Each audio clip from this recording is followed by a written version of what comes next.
Hi friends, welcome back to the channel. ಇವತ್ತು ಬೆಳಿಗ್ಗೆಯಿಂದನೇ vlog start ಮಾಡಿದ್ದೀನಿ. ಇವತ್ತು ನನ್ನ ಹಸ್ಬೆಂಡ್ ಬೆಳಿಗ್ಗೆ ಬೇಗ ಕೆಲಸಕ್ಕೆ ಹೋಗಿದ್ರು. ಹಾಗಾಗಿ ನನ್ನ ಮಗಳೇ ನಾನೇ ದೀಪ ಹಾಕ್ತೀನಿ ಅಮ್ಮ ಅಂತ ಹೇಳಿ ಅವಳೇ ದೇವ್ರಿಗೆ ಪೂಜೆ ಮಾಡ್ತಿದ್ದಾಳೆ.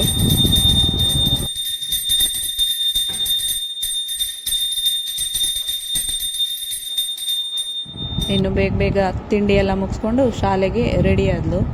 ಅವ್ರ ಅಪ್ಪ ಇಲ್ಲ ಅಂದರೆ ಬೇಗ ಬೇಗ ಅವಳ ಕೆಲಸ ಬೇಗ ಬೇಗ ಮಾಡ್ಕೊಡ್ತಾಳೆ. ಇಲ್ಲಿ ನಾನು ಇಲ್ಲಿ ಜೋರು ಮಾಡ್ತಾ ಇರ್ತೀನಿ, ಬಸ್ ಮಿಸ್ ಆಗುತ್ತೆ ಬೇಗ ಹೋಗುವ ಅಂತ. ಅದಕ್ಕೆ ಬೇಗ ಬೇಗ ಅವಳೇ ರೆಡಿಯಾಗಿ ನಿಂತಿರ್ತಾಳೆ.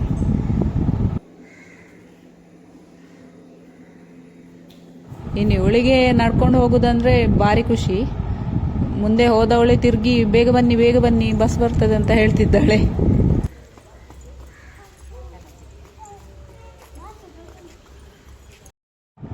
ನಾನು ಇವಳನ್ನು ಹಿಡ್ಕೊಂಡು ಬಸ್ ಬರೋ ತನಕ ಸ್ವಲ್ಪ ದೂರನೇ ಇಡ್ತೀನಿ. ಇಲ್ಲಾಂದ್ರೆ ಬಸ್ ಬರೋವಾಗ ನಾನು ಹೋಗ್ತೀನಿ ಅಂತ ಹಠ ಮಾಡ್ತಾಳೆ.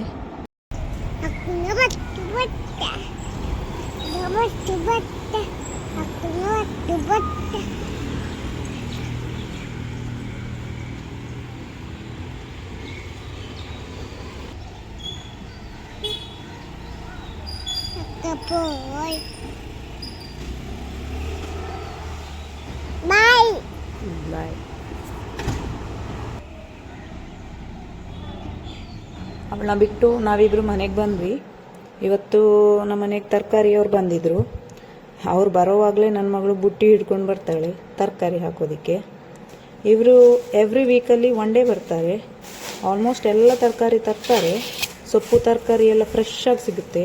ಕೆಲವು ಬಗೆ ಫ್ರೂಟ್ಸ್ ಕೂಡ ತರ್ತಾರೆ. ನನಗೆ ಯಾವಾಗಲೂ ಮಾರ್ಕೆಟ್ಗೆ ಹೋಗೋಕ್ಕೆ ಕಷ್ಟ ಆಗುತ್ತಲ್ಲ, ಮಗಳಿದ್ದಾಳಲ್ಲ. ಹಾಗಾಗಿ ಇವರು ಬರೋದ್ರಿಂದ ತುಂಬಾ ಹೆಲ್ಪ್ ಆಗುತ್ತೆ ನನಗೆ. ಸೀಸನಲ್ಲಿ ಏನು ಸಿಗುತ್ತೋ ಆ ಫ್ರೂಟ್ಸು, ಆ ವೆಜಿಟೇಬಲ್ಸ್ ಅದನ್ನೆಲ್ಲ ತರ್ತಾರೆ. ಇವರು ದಿನ ತರಕಾರಿ ತಗೊಂಡು ಬರ್ತಾರೆ. ಅಂದರೆ ನಿನ್ನೆ ಉಳ್ದದ್ದು ಇವತ್ತು ತಗೊಂಡು ಬರೋದು ಹಾಗೇನಿಲ್ಲ. ಅಂದರೆ ಅದು ತರಕಾರಿ ನೋಡುವಾಗಲೇ ನಮಗೆ ಗೊತ್ತಾಗುತ್ತಲ್ಲ, ಫ್ರೆಶ್ ಯಾವುದು, ಫ್ರೆಶ್ ಇಲ್ಲದೆ ಇರೋದು ಯಾವುದು ಅಂತ. ಇಲ್ಲಿ ಕೆಲವರು ಹೇಳ್ತಾರೆ ಅವ್ರ ಹತ್ರ 5 ರೂಪಾಯಿ ಜಾಸ್ತಿ ಹಾಗೆ ಹೀಗೆ ಅಂತ. ಹೊತ್ಕೊಂಡು ಬರ್ತಾರಲ್ಲ, ಅದು ಮನೆ ಬಾಗಿಲಿಗೆ ಬರ್ತಾರಲ್ಲ. ಹಾಗಾಗಿ ನಾನಂತೂ ತಗೊಳ್ತೇನೆ ಇವ್ರ ಹತ್ರ. ಅವ್ರು ಹೋಗೋದೇ ತಡ, ಬುಟ್ಟಿನ ದೂಡ್ಕೊಂಡು ಬಂದು ಕಿಚನಲ್ಲಿ ಇಡ್ತಾಳೆ. ಓಕೆ ಫ್ರೆಂಡ್ಸ್, ನನ್ನ ಇವತ್ತಿನ ಮಿನಿ ವ್ಲಾಗನ್ನು ಇಲ್ಲಿಗೆ ಮುಗಿಸ್ತಾ ಇದ್ದೀನಿ. ನನ್ನ ವಿಡಿಯೋಸ್ ನಿಮಗೆ ಇಷ್ಟ ಆಗ್ತಾ ಇದ್ದರೆ ಒಂದು ಲೈಕ್ ಕೊಡಿ, ಹಾಗೆ ಸಬ್ಸ್ಕ್ರೈಬ್ ಮಾಡೋದನ್ನು ಮರಿಬೇಡಿ.